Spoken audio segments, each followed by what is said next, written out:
भारत की अध्यक्षता में G20 देशों की बैठक की शुरुआत बेंगलुरु में हो चुकी है, जिसे लेकर G20 देशों में काफी उत्साह है। लेकिन अब इस उत्साह में खलल पड़ता नजर आ रहा है और चीन अमेरिका के बीच बढ़ते तनाव की वजह से भारत में चल रहे G20 समिट में भारत को काफी दिक्कतों का सामना करना पड़ रहा है। पिछली बार G20 समिट की वित्त मंत्रियों की बैठक में यूक्रेन मुद्दे पर असहमति की वजह से कोई संयुक्त बयान जारी नहीं हो पाया था।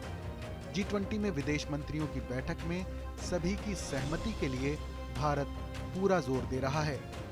सूत्रों के मुताबिक रूस, चीन और G7 के नेतृत्व वाले देशों को एक साथ लाने के लिए 28 फरवरी और 1 मार्च की देर रात तक काफी चर्चा हुई है।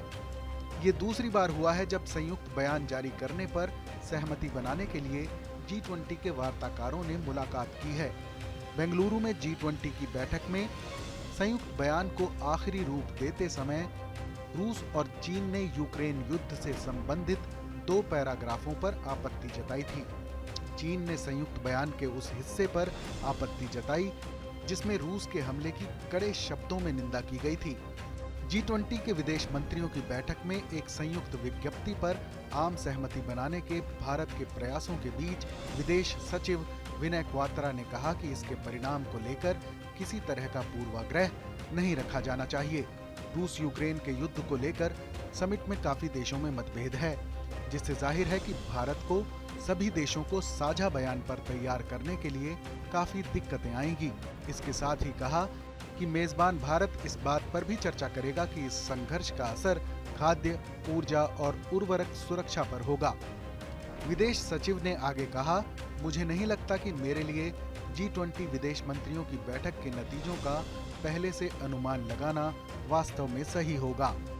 हम बहुत पारदर्शी हैं कि विदेश मंत्रियों को उन सभी प्राथमिकताओं पर ध्यान देना चाहिए जो वर्तमान में वैश्विक संदर्भ में प्रासंगिक हैं।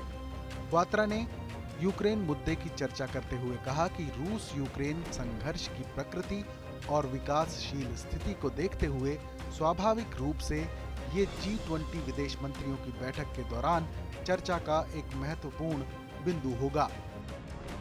रूस यूक्रेन युद्ध को संयुक्त बयान जारी न होने की सबसे बड़ी वजह माना जा रहा है, क्योंकि इसी वजह से कई देशों में काफी मतभेद है। रूस और चीन ने G20 के आउटकम डॉक्यूमेंट के कई पैराग्राफ से आपत्ति जताई थी।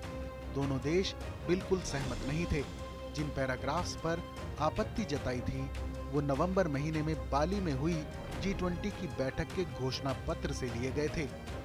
दरअसल इन दोनों पैराग्राफ में यूक्रेन पर रूसी हमले की कड़े शब्दों में निंदा की गई है, जिस पर चीन और रूस ने असहमति जताई थी। विदेश मंत्रियों का संयुक्त बयान जारी न होने की वजह भारत के लिए चिंता का सबब बना हुआ है, जिसे लेकर बैठकों का दौर जारी है। इस खबर पर अपनी राय हमें जरूर बताएं। बाकी देश और दुनिया से जुड़ी तमाम बड़ी खबरों के लिए देखते रहें TV9 भारतवर्ष डिजिटल।